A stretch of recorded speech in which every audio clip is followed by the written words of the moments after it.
Welcome to Airborne on staugustine.com. We're here in the Eclipse Recording Company studios with State Representative William Proctor. Dr. Proctor, welcome. Matt, good to be back. It's always nice good to see you. It's always good to have you, sir, and back in here. There's a lot of important things going on in Tallahassee, and we always appreciate you coming down and sharing with our viewers all that's going on. Some of the things that are the foremost in our minds these days are the economic outlook. Do you care to share with us a little bit about what you've learned? Well, I think I've learned just how severely Florida has been affected by it. We are among 10 states that are designated as having been most severely affected. Obviously, that relates in a large measure to our reliance on the housing and real estate is one of the major pillars of our economy. And of course, that's been one of the most severely affected. So we've had a difficult time. We have over 1 million people still unemployed, and we still have the second highest foreclosure rate in the nation. So the economy, while our revenue is improving and increasing, for example, this next year we should have maybe $1.9 billion more new revenue. Our expenses are going up at $4.6 billion. So we still have right now about somewhere between, you could say, $923 million and $3.6 billion, depending on what programs you think it's mandatory to fund. Now, you mentioned mandatory funding. I know we like to prioritize and to categorize, and we mentioned things like critical needs versus important needs. Can you give us a sense of what we're talking about with this funding dilemma? What are some of the things that are critical versus things that are very important? Well, you've got things that we might designate as entitlements. Right. Medicaid has a number of entitlements in it. There are welfare programs that have certain entitlements. Certainly the education funding at the K through 12 level, it's really an entitlement. It's got to be funded, and we know it must be funded. Public safety, corrections. So if you take human services, which is welfare and health care, that's 39% of our budget.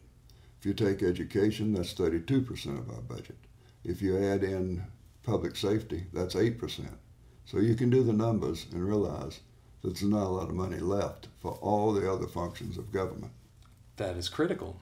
What about education funding? Again, you have a broad background in this area. What do you see? Interestingly, at this point, Matt, I'm chairing the House Appropriations Committee for state universities, community colleges, private colleges, financial aid programs. And I know that we are going to be hard hit, frankly, in order to support the FEFP. Now, the FEFP is our public school funding formula. And I can assure you that funding the public schools is a high priority. I would say economic recovery, trying to provide jobs any way and every way we can. Economic recovery, funding the public schools, and in some way reforming Medicaid have got to be three of our top priorities, if not our top three priorities for this legislative session. We're not the only ones in this boat, right? Now, I mean, nationally, there's a budget state fall as well, isn't there? Of $180 billion estimated of aggregate state shortfalls. Good gracious. We throw those numbers around so casual these days, don't we? Yes. But they're not that casual when you start trying to balance them. You start counting those zeros. Right. One of the things that is affecting us deeply as well, we're hard hit in our employment. Very much. Tell us about that. Well, you know, as I say, we've got over 1 million unemployed. But when you're doing those numbers, you have to be very careful because you don't know how many people have simply quit looking. You don't know how many people are surviving on part-time jobs. You don't know what the real numbers are. Right. But if you're unemployed, the rate's 100%. That's right. And that's what you've got to keep in mind. For the person that's unemployed, that rate is 100%. Good gracious. And so, as I say, economic recovery and provision of jobs, but that's going to be a long-term proposition. Every report I've seen, every analysis I've seen, says that Florida's recovery is going to be a gradual recovery.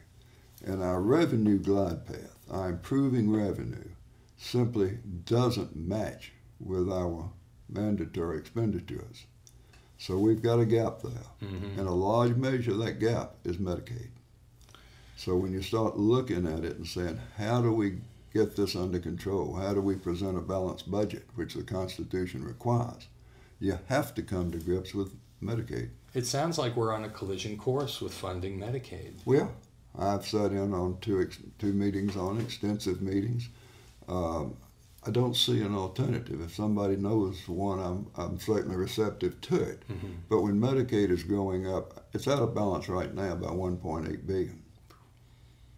Good gracious. And all of this is compounded again. Unemployment, but well, we're also, our foreclosure rate, are we the second in the nation? Second in the nation. The last report I saw, we're second in the nation. And our district is, how do we fare? Our district, of course, we've all been hurt. Right. There's no question about that. Clay, St. John's to some degree, but the area of District 20 that's been most severely affected is Flagler County. Flagler County has a 14% unemployment rate. Mm. So Flagler County has a real need to try to get some form of economic stimulation in there. I was down in Flagler County, Bunnell, yesterday afternoon, meeting at some length with the city fathers there for Bunnell. Mm-hmm. Some of your small towns, your small districts, people don't realize how severely they are affected because a few jobs lost is major. Right. In those communities. It affects so many people, it kind of rolls downhill, doesn't it? I mean, a single job loss can affect so many people. So many people. Indirectly. The taxable value for schools, that's in decline as well, is that correct? That's in decline as well. We've lost, I think the last number I saw was 9.5% decline in property value, taxable property value for school support. So when you start looking at the state budget gap, you've got that adds up to last, I believe, was $408 million. So that's just, when you add that to the Medicaid, $1.8 billion, and then you realize that there are other areas of critical public service, state service, that have to be funded. You get up to 2.6 to 3 billion very quickly.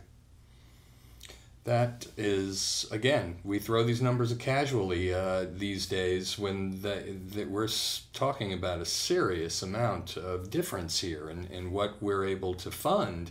This doesn't even get into something you and I have discussed on the radio for years now, and that is the hurricane season and the. Well, we've been spared. We've had 4 or 5 years of no storms of any consequence. I think you described it as a grace period. It has been a grace period. Yeah. Unfortunately, in those 4 or 5 years, rather than building surplus, whether we're talking about the state program Citizens, right, or whether we're talking about the private companies, mm-hmm, rather than charging actuarially sound rates, mm-hmm, which people don't want to pay, I understand that. Right. I have to pay them. Right.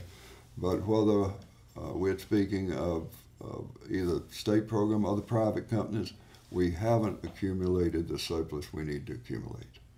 So if we have the 1 in 100-year storm, the estimate damage is $80 billion, residential and commercial. Citizens doesn't have the money to pay those kind of claims. The Florida Hurricane Catastrophe Fund doesn't have the money. Now you can look at it a couple of ways, but either way, we could probably come up as much as from $12 to $16 billion short of claims that we can't pay. mm-hmm. So people say, well, bond, but we've already done the bonding to provide for the money for the CAT fund. Mm-hmm. So there's no more bonding to be done. So that means we could have houses without roofs, we could have houses that can't be rebuilt, and there's no money. Now, we can start levying assessments, which the state will do, right, which is one of my strong objections to our present policy. But nobody knows that assessment can only be collected over time. So if you've exhausted your bonding capacity, you have assessments, but they don't give you the cash to meet the demand that could result from the 1 in 100-year storm. Sorry. That grace period that we, I hate to use the word squandered, but it's gone now, and again, we always wonder when the next one is coming every time the hurricane season rolls around. And you heralded this 5-6 years ago. I remember you telling us, Citizens isn't... And I hope I'm proven wrong. I hope we go 15 years and never have the storm. Yes, sir. And all my alarming or crying wolf may be for naught. But if you have the North Storm next fall, we could be out of money. If you have 2 storms, we could be bankrupt. So that's the serious situation. Precisely. And we need to deal with it and be honest with the public about what the situation is, what the danger is, and what it could do to this state's economy. It's something that it would mean higher rates for everyone, wouldn't it? Yes, it would. But it's sort of a pay me now, pay me later proposition, isn't it? There's 3 things. There's 3 basic facts. And regardless how you feel about them, they're still facts. Yeah. One is we're a hurricane-prone state. There's no changing that. 2, we have built up our coastline to where it's the most expensive in the nation, over $2 trillion of coastal buildup. 3, you cannot control the price of reinsurance. Most of it comes from offshore. Now, when you have those 3 facts, you cannot really expect to have cheap and reliable property insurance. It flies against logic. It's always good, Matt. I always enjoy it. My pleasure, You do a great interview. Oh, well, thank you. You make it easy for me. And what face us all by coming back to our district and getting the information out. I appreciate the opportunity. Next time I'll cut the cell phone off. We'll take care of that. William Proctor, thank you again with joining us on Airborne. Folks, stay tuned always on Airborne on staugustine.com, bringing interesting people from your world so you can stay dialed into your community and the folks who make it tick.